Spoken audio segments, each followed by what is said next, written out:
Assalamualaikum warahmatullahi wabarakatuh. Selamat siang.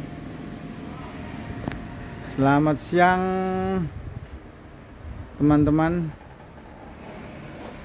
Jumpa kembali di channel kami, Danis Putra Arsitek. Channel yang ingin selalu berbagi cerita, berbagi pengalaman, berbagi pengetahuan tentang cara menangani toko bahan bangunan yang simple, yang menarik, yang menyenangkan, dan sekaligus sebagai hiburan. Siang ini teman-teman, ini siang, sudah siang ini loh, siang ini saya ingin membahas tentang bulan ini. Kenapa kok bulan ini dibahas? Karena bulan ini adalah penuh dengan kewajiban teman-teman. Penuh dengan kewajiban kita sebagai pemilik toko, pemilik usaha. Kewajiban yang pertama adalah kewajiban untuk melaporkan dan membayar pajak pajaknya toko. PPh final 0,5% dari omset. Itu kita harus bayar. Kalau kita nggak bayar, nanti kita dapat surat cinta dari kantor pajak. Nah, ini kan itu kan kewajiban kepada negara, teman-teman. Kewajiban kepada negara yang harus kita jalankan sebagai warga negara Indonesia, yang harus kita bayar, yang harus kita ikuti, karena memang kita hidup di negara Indonesia. Kecuali kita nggak hidup di sini, kita meskipun nggak bayar pajak nggak apa-apa, tapi karena hidupnya di Indonesia, otomatis kita harus mengikuti aturan-aturan yang ada di Indonesia. Nah, kewajiban yang kedua adalah saya sebagai seorang muslim, kewajiban untuk membayar zakat. Ya, zakat itu wajib teman-teman. Sedekah sunnah, tapi untuk zakat itu wajib. Wajib itu sama dengan apa hukumnya wajib? Wajib itu kalau kita dijalankan itu berdosa, kalau dijalankan mendapatkan pahala. Itu definisinya hukum wajib. Lah sama dengan sholat, sama dengan apa namanya puasa, itu sama, hukumnya itu sama. Kalau kita nggak puasa ya berdosa. Kalau kita tidak membayar zakat ya berdosa. Begitu teman-teman. Satu-satu saya bahas dulu. Untuk kewajiban membayar apa namanya itu untuk kewajiban membayar pajak dan untuk kewajiban melaporkan pajak, karena ini bulan Maret itu bulannya pajak memang.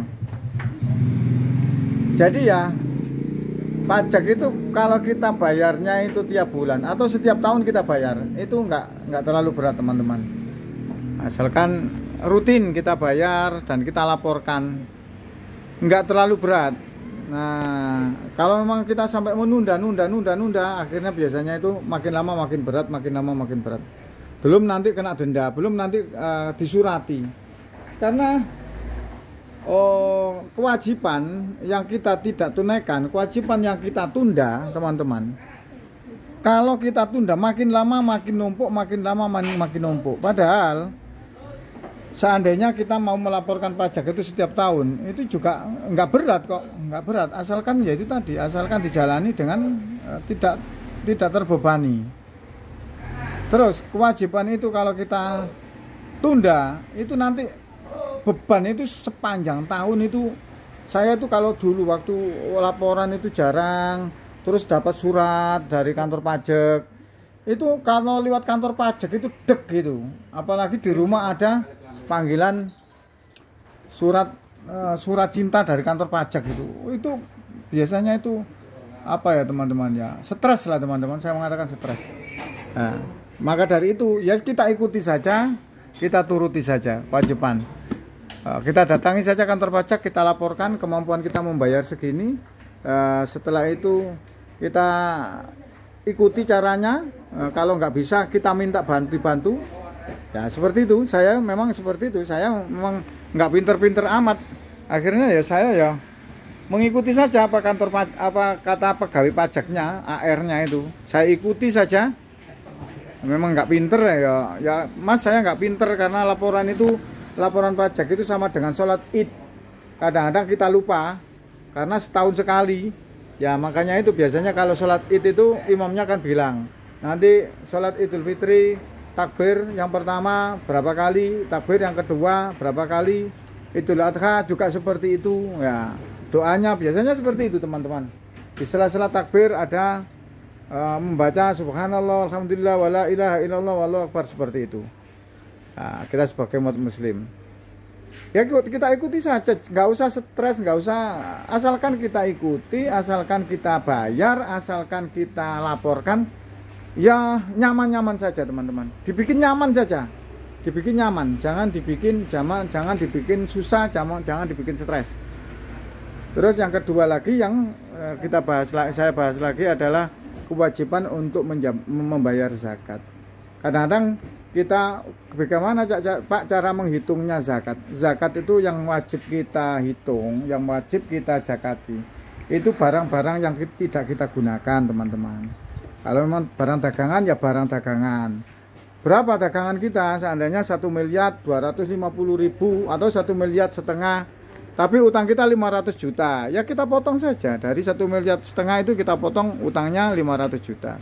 Berarti 1 miliar. 1 miliar kali 2,5%. Paling gampang teman-teman.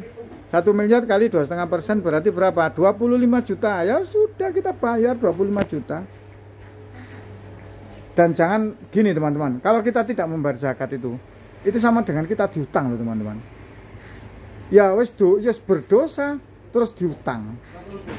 Seperti itu teman-teman. Dan ya nyun sewu, saya ini mau ngomong apa adanya.